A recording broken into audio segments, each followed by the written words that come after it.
Press record.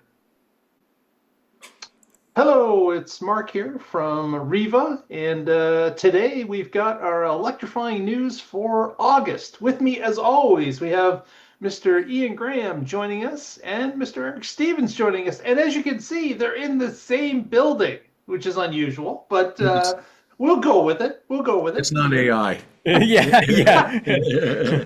I might be. I'm not sure yet. Yeah. How are you two gentlemen doing today? Well, we're really actually quite good. We got some good weather today. We're at the cabin north of Manitoulin and had a beautiful day going to Grace Lake where Franklin Carmichael painted from the group of 7. Oh, okay. Yeah. Beautiful day for a boat ride and a hike out to Grace Lake. So Yeah. We have a little story to that, but when we get started here, yeah. All right, well, let's get started. Ian, go ahead and load the deck for us today, Great. please. Okay, so you're seeing that okay? Yep. And so this is Grace Lake on the top left, and it's a dead lake. It's kind of an interesting lake in that there's really no fish in it, and you can see like 75 feet down. It's a really clear water, and we saw some lovely ducks there. I call them punk rock ducks because they got this kind of mohawk to them. There was a loon that was there. And this was a spot that Franklin Carmichael painted, and his cabin is not on this lake, but when you walk the portage and get to the other lakes, he's there. And we went and saw his granddaughter and husband and checked out the cabin where Franklin Carmichael did a lot of work.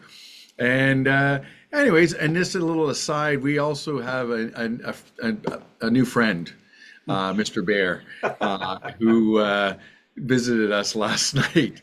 First time in like 10 years that I've seen a bear around this area in terms of the cabin. Wow. Black Young bear bear. come visiting. Yeah.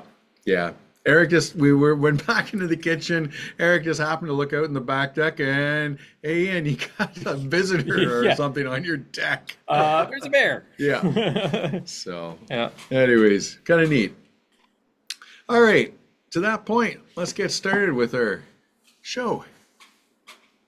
Exactly. So, bad news to start off, but we share all news that we find about EVs in Canada, and this is something that is not a surprise to us. We've seen that the federal government has dropped incentives some time ago, and accordingly, purchases of EVs have dropped dramatically, almost a third in recent times.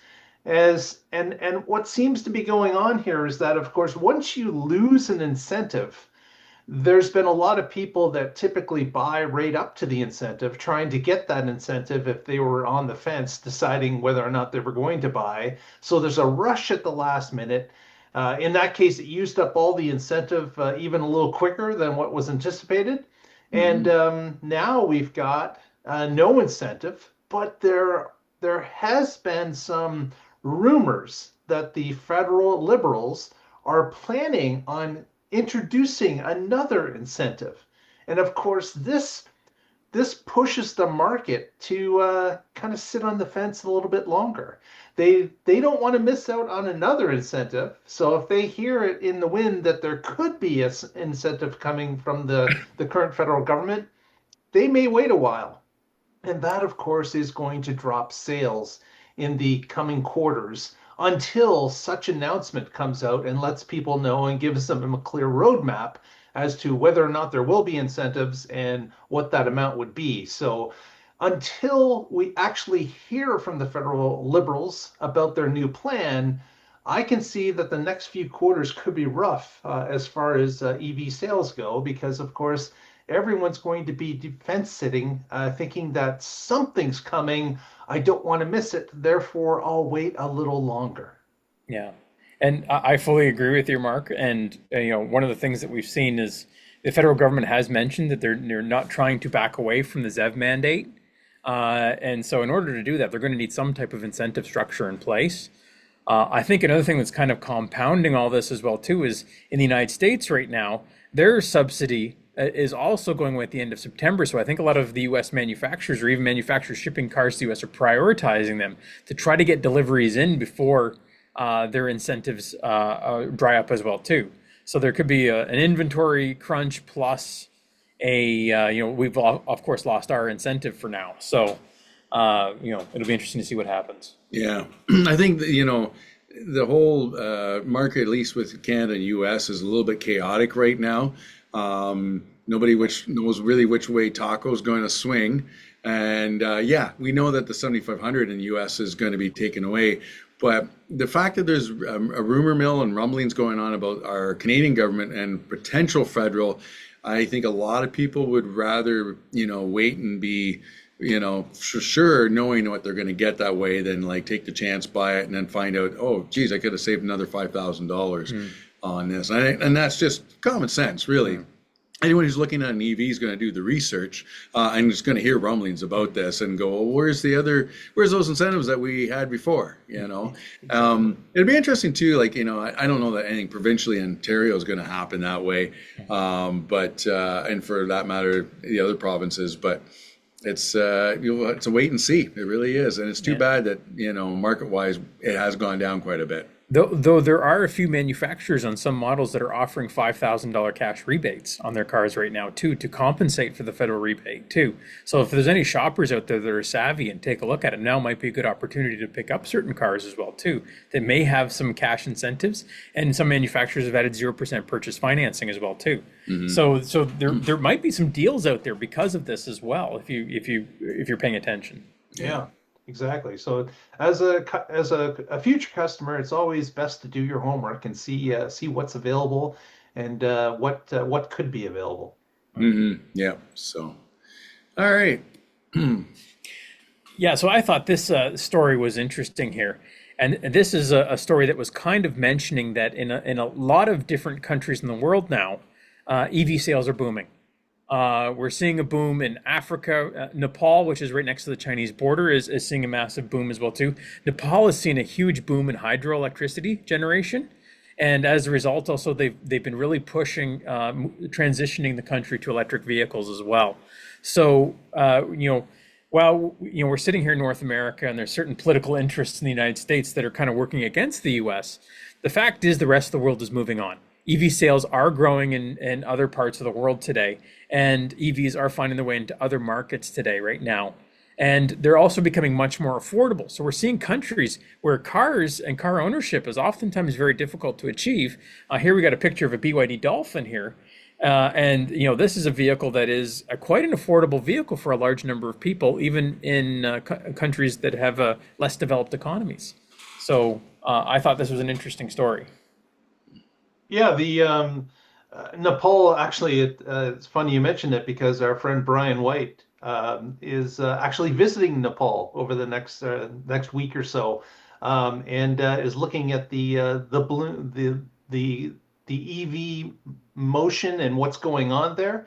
And he was indicating that certainly it's behind North America, but it's now starting to catch fire over there. Oh, okay, bad analogy. It is now starting to be more in fashion to use an EV, and more people are switching over to it because of the high price of gasoline, and as Eric mentioned, the new infrastructure of electricity that's available to the cities in Nepal. So this is something that is starting to change, and if it can happen in Nepal, it can happen anywhere. So we certainly have a number of people that are starting to switch over, and a number of countries are starting to realize that this EV thing is not a fad.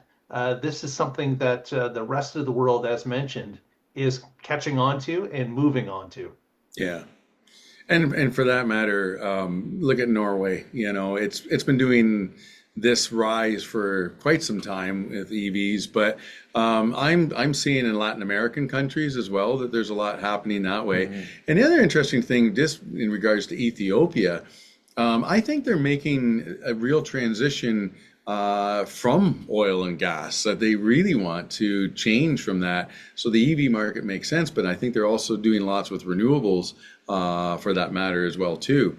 And so all those things, the countries that are getting on board and being smart about it are really realizing that this is a lot of potential where the burning of any oil and gas doesn't really make any sense. And how much of this oil and gas are they importing that they don't need to import anymore?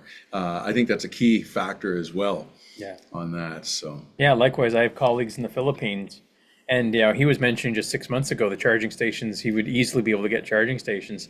Now the charging stations are lined up and they're busy, and they're adding a whole bunch of like his building is adding 24 level 2 chargers to his to their business office there. So yeah, so there definitely big expansions happening in these places. yeah. All right. So next story we got here is about Hyundai and Kia are growing fast in the US and EVs are leading the way. So even with the 7500, I'm sure it's going to impact things to a certain point. But the main focus on this story that's interesting is that their growth has tripled sales-wise in 3 years. Mm-hmm. And just to kind of give you a bit of an idea with this quick graph here, when they started roughly 14 years ago, they had growth and everything else, but it's the last 3 years where you really see their plug-in hybrids are doing really well. And Eric and I were just talking about too, like the picture here is an Ioniq 5, and I see more of those than ever now. They seem to be a popular car, and it's great to see. I have many friends who have also got the Hyundai Kona EV and absolutely love it. One just recently moved up from the old Kona to the new Kona with EV, it's just great to see with this company how well they're doing. We have talked about before another friend of mine who drove his Ioniq 5 from Quebec City to Mexico, Puerto Vallarta, and that was a few years back. Well, he just completed a trip now driving from, might as well say Quebec City, but they gave him a new Ioniq 5 in Toronto, and he drove to the Arctic Circle and back in the vehicle. So Hyundai and Kia, they're really pushing this vehicle. Yeah, so I think this is a case, an example where South Korea in general has, a decade ago saw that the world was moving in this direction. Behind CATL, two of the biggest battery manufacturers are companies like LG Chem and SK Innovation, which are both South Korean companies. And then you take a look at Hyundai and Kia, they launched their eGMP platform. That eGMP platform is a flexible vehicle architecture that underpins many different electric vehicles. And they've really honed both the Kia and the Hyundai brands to cater to different people and different ecosystems and different sizes of vehicles now. And they even have a new architecture coming out now where they're launching the EV3, the EV4, and the EV5 that are coming, which are going to be much more affordable electric vehicle options. One of which, the EV5, is actually coming to Canada only. It's not coming to the US. Mm-hmm. And it's pretty interesting how they've got this very large array of vehicles catering to many different aspects of the market that are hitting the market. So it's no surprise, I think, that their investments are paying off now, and they're seeing that growth that's happening. And actually, I have a friend who actually just took delivery of an EV9 last week.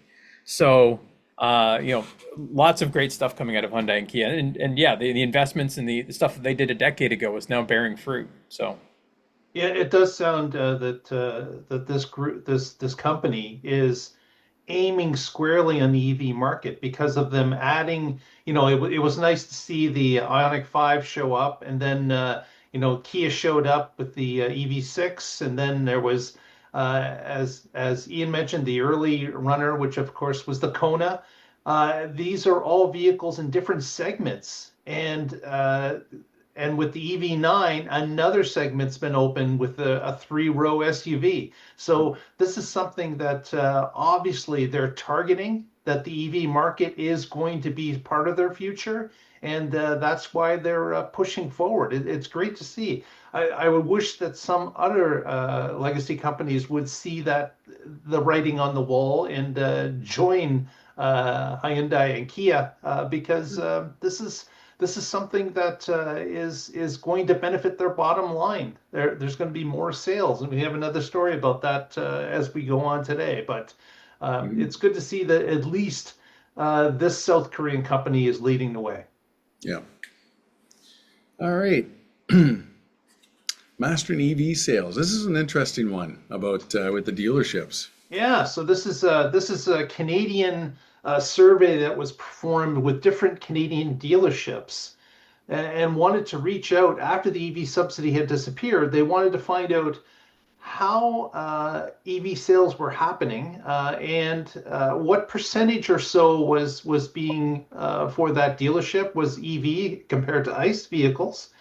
And they also wanted to talk to the dealership about what their feeling was about future EV sales, where they thought the EV market was going and how it affects that dealership.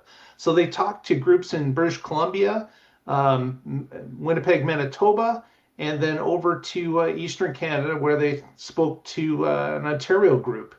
And it was interesting to see that in BC, the groups they talked to there, the different dealerships, they were high praise with EVs. They were in a situation where they were having still escalated sales of EVs over regular cars. So they were still seeing EV sales increase year over year. And the groups that they spoke to in Vancouver, Greater Vancouver area, were saying that they see that EVs are a significant part of their sales, and they see that ever increasing, and they're quite happy to continue supplying EVs to customers, and they don't see that there's even a slowdown, even though the federal credit has disappeared at this point.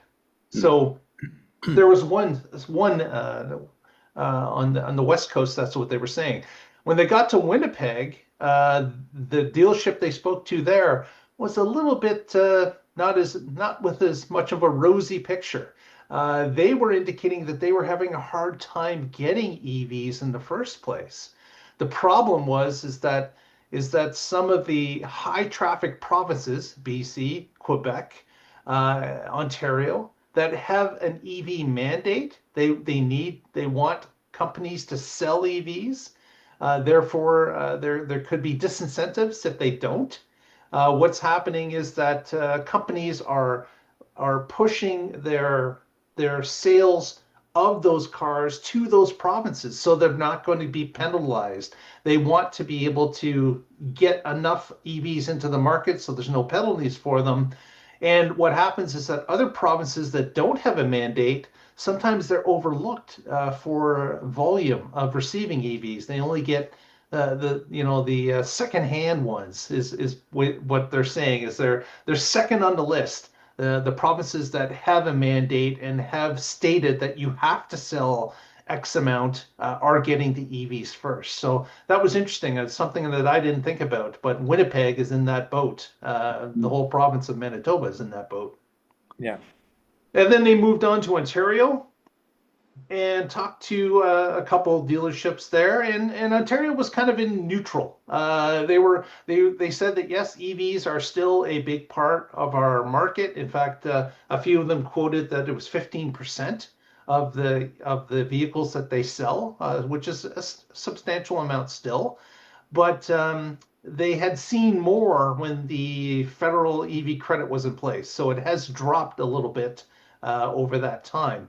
But they were still positive on it. They were indicating that some of the dealerships were even sending their employees to EV workshops to get them familiarized with the different types of EVs and charging infrastructure, and getting them up to speed so they could talk intelligently to customers that come in and be able to indicate to people as to whether or not an EV would fit their particular lifestyle, and be able to provide them information about how EVs work and how the charging would go in their particular lives. So it was an interesting article. And of course, we link all our articles in the notes. So if you want to go and read these more detail, it is available to you at any time. But it was interesting to see the three different sections of the country and how they divided up and what was different in each area. Yeah. It almost makes me wonder if it's kind of perception driving circumstance, where people have the perception that British Columbia is this green area and progressive, and to some extent, okay, that is true. But as a result, you get this scenario where that's where resources get invested in training people. That's where resources get invested in delivering vehicles to. And then, of course, they have a provincial EV rebate as well, too. There might be a I on the Facebook page for Alberta, for example, for EVs. And it's a very passionate and very good group of people there that love their EVs in Alberta. But obviously, also there's a perception that Alberta is oil country. Yep. And there's a lot of people there that might not like EVs. So that makes me wonder, if you're a manufacturer and you're investing resources in training people and delivering vehicles, there might be just that perception, we're not going to focus on that because, well, it's not as big of a market and we're not going to give that attention. But, that also might be somewhat detrimental because now, these in some ways, these are the people you have to convince if you want EVs to succeed. So, yeah, they certainly could be future customers, and of course, if you're starving them of the actual EVs to sell, then you're not helping your cause. Yeah, I find it interesting that Winnipeg, of all places, they're trying to get these and not lucking out the same way, and so there's obviously interest. And one of the things we always hear about is the cold weather aspect on EVs. Well, wait a minute, Winnipeg's not really a tropical area, especially come January. So it's interesting that they've got that interest. And you know what, it says a lot that people are researching and talking, I think, to other owners and going like, what, this can work. No problem. So, and we're breaking those myths all the time. And I think the dealerships are starting to understand this a lot more too, because I'm sure any of the customers that they sell to, the customer, if they're extremely happy, are going to give them the feedback, the stories, what they're doing that way. And, and just sort of blowing through any of the problems, and helping the dealerships and all this stuff. So, it's interesting to see that, and again, let's see what happens if we suddenly get a federal incentive and how that might help with everything in that respect too. And hopefully it's not just an incentive, but even a greater strategy overall. Yeah. Yeah. So, all right. So if you know the company Can-Am, I find this interesting. And I remember hearing about this on the radio, that they're going kind of gung-ho with the electric aspect, and especially with the ATV part of it. And, an ATV is, price-wise, I think they're usually $12,000+ or more with even the gas equivalent. So this is 18. But this thing tows up to 1,800 pounds. It's got 80 kilometers of range, which is a ton. For a person on an ATV. I don't know that they're going to do 80 kilometers in a day, and easy enough to charge up and everything. But I like that Can-Am is going forth, putting this out, and showing people that, hey, we are changing to a different sort of platform and better way maybe that they feel under that type of thing as well. I think it'd be interesting as well, driving one of these like in the fields and that, and not having the loud ATV noise, and how much more, if you're doing any sort of farm type of work, that's going to make a difference, I think, as well. Just not having that loud noise going all the time. There's lots of ATVs up here, and they're easy to hear. No problem. Yeah. Go ahead, Eric. Okay, yeah. So I was just going to say, lots of people who own, have relatively large properties, farmers or other people who have, ranches or other large properties, they often have ATVs to get around their vehicles and stuff like that. 80 kilometers of range works very well for that type of usage case. So it's pretty good. And it's nice to see, Can-Am is a company that recently they launched an electric motorcycle. They came out knowing, they said, we know that the range is limited on this platform, but they actually came out and said that this is an electric platform. They know the batteries are going to improve. They know the technology is going to improve, but they want to get the tech out there. They want to start somewhere and get the technology moving, and they want to move that technology into different applications. This here is now another application where they're doing that. And they make, lots of different things. Can-Am makes, of course, ATVs. They make motorcycles. Well, they're getting back into motorcycles, I should say. And then they make things like snowmobiles and stuff like that as well, too. So, it's good to see BRP, which is Bombardier Recreational Products. It's good to see them back, seeing the electric angle, and they're playing the long game on this.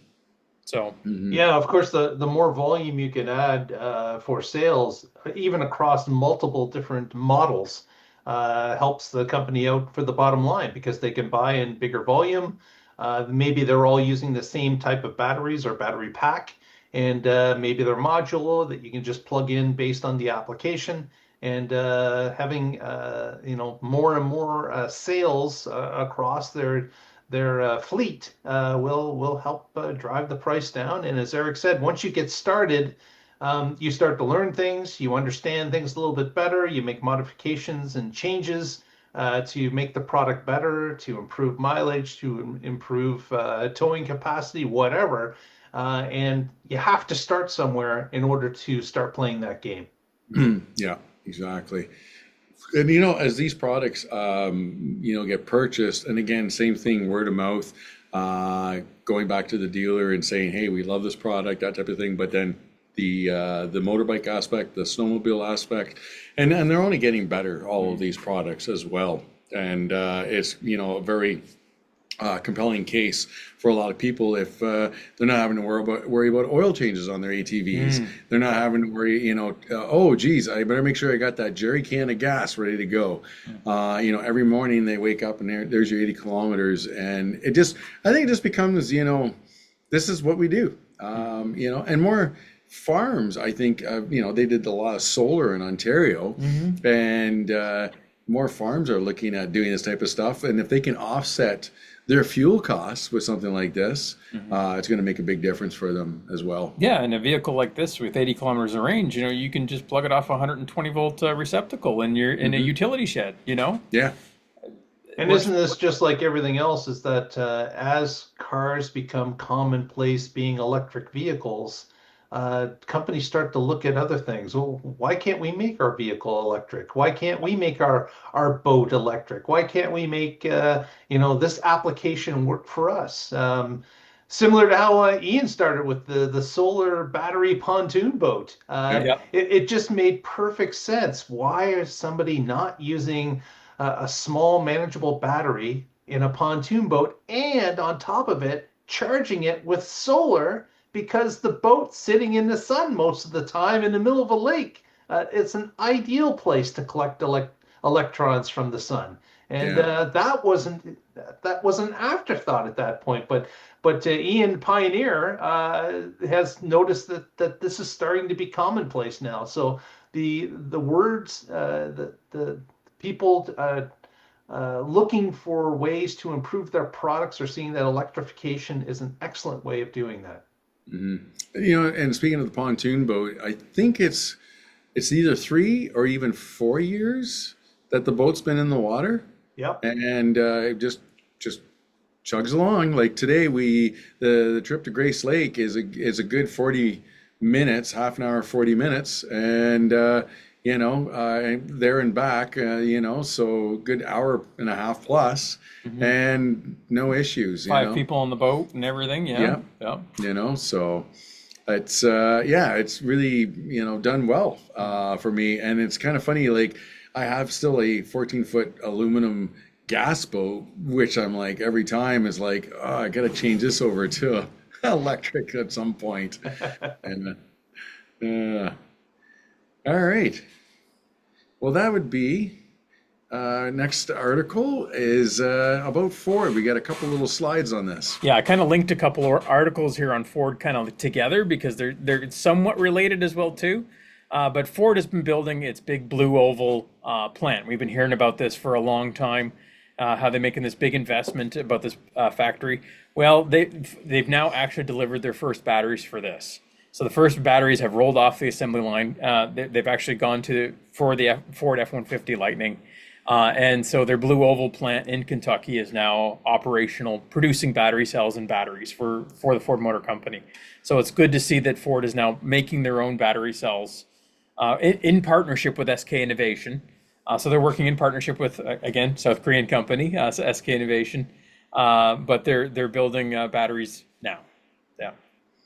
Yeah. Excellent. So I remember the announcement that they were going to start building in Kentucky. So now they're at the point where the factory is actually producing. Yes. On that. And again, these battery plants, we're only going to be seeing more of these battery plants from different manufacturers kind of coming up. It's like, in-house makes sense for the product.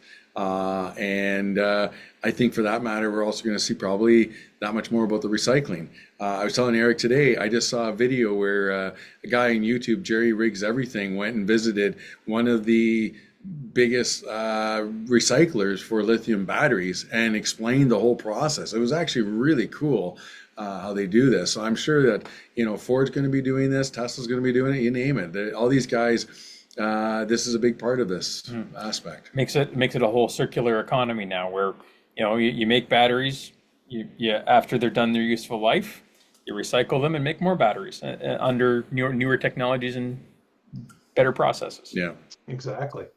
Yeah.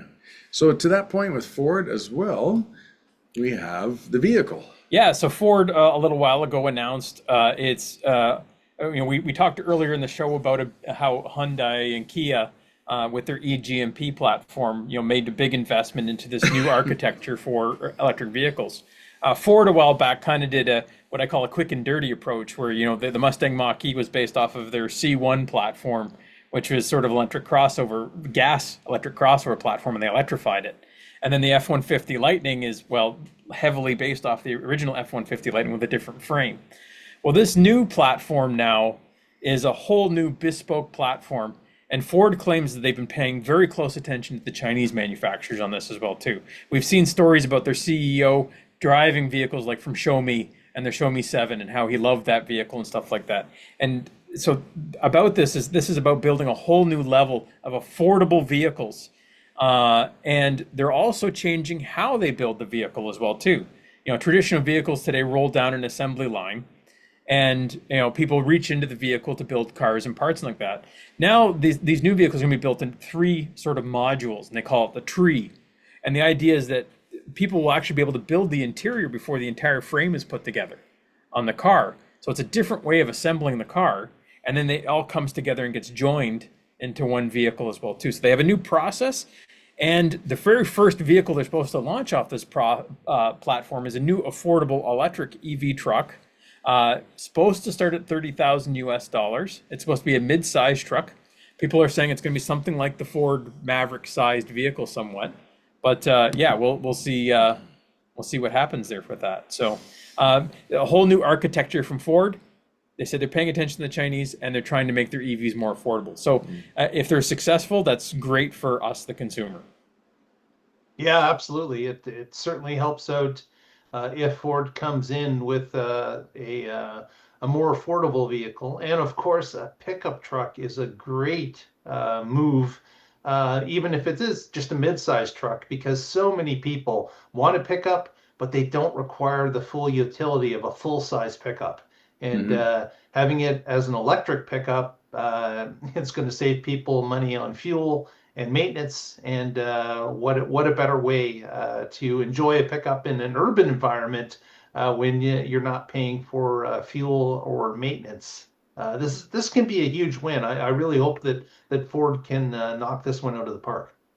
Yeah, I think they will. And I think to your point about the mid-sized truck is a big one, because how many people, I think they don't need these huge trucks. And yes, it's going to be not quite the same range and everything else, but I think I could see even a lot of businesses looking at something like this. You're a contractor of some type. I could see this being really successful for that as well. And you know what? I'm hoping that Ford, this pays off for them really well, and I love the CEO of Ford. I think he's a very open-minded guy who is not afraid to look at other technology and the companies that are doing this and learn from it, and kind of make his own version of it. That's I think is very admirable of a CEO to do something like that. Yeah, he's not afraid to call it the shortcomings of the business and the industry today in North America, and show that, hey, in some areas there are other companies out there that are doing some things better. And that sort of pushes and inspires his team in a direction to improve and think beyond what traditionally we do today. So yeah, exactly. Yeah. exactly. Well, with that, I think that was our last story. And Yeah. with that, I think we'll move over to shout outs. And let's go to the guys at the cabin and see what kind of shout outs they've got for us. Shout out to the bear that didn't kill us. Big double thumbs up on Maul that. us to Yeah. death. Yeah.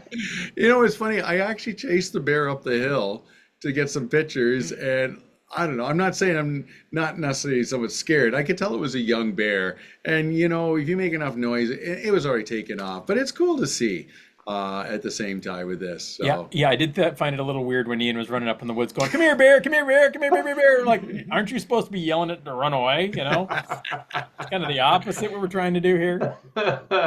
Exactly. That's like you people know, going through national parks trying to get their picture beside a bison. It's not yeah, advisable. oh yeah.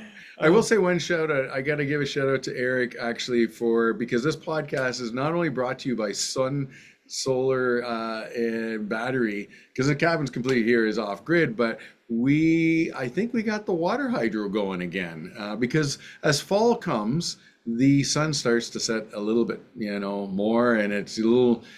So now we get 24/7 of the water hydro. We're doing a couple little tests on it. It's a trickle charge for what it is, but that's what my mom and dad did for years. So we got it working again, it looks like. yeah, Very good. yeah. I think before we had you had the strategy where you had an AC and an AC system and you tried to mix them, but that can be problematic because you're trying to get the frequencies to match and all that kind of stuff. Now we kind of got it, the DCs, on the DC side, we got everything Yeah, combined, and that I think is a little easier to manage. yeah. So it seems to be working. But my shout out is actually to Ian here as well too for letting me and come up here and share this little piece of paradise with me for the week and my vacation, which is great to get away from work in this beautiful environment here and enjoy it. So Very good. Very No good, one's gentlemen. been, no one's been murdered yet. yeah, yet the week is still The young. week is So still young. Yes, indeed. Indeed. But, well, thanks so much for joining us, Ian and Eric, as usual. And we thank the viewers for doing that as well. And if they haven't already, please give us a thumbs up on the video, press that subscribe button, and you'll be notified every time we upload a new video, which is about once a month at this point. But that's a quick way to know. So thank you so much. And what's with the crazy lighting? Hey, it's camp lighting, we got to make it a scary story here, Camp right? stories happening. Exactly. yeah, So, we are off grid. We got to use our power wisely here. So so we thank everyone for joining us so much, and we'll get you next time, next month, and we'll do another electrifying news with everyone. Thank you, everyone.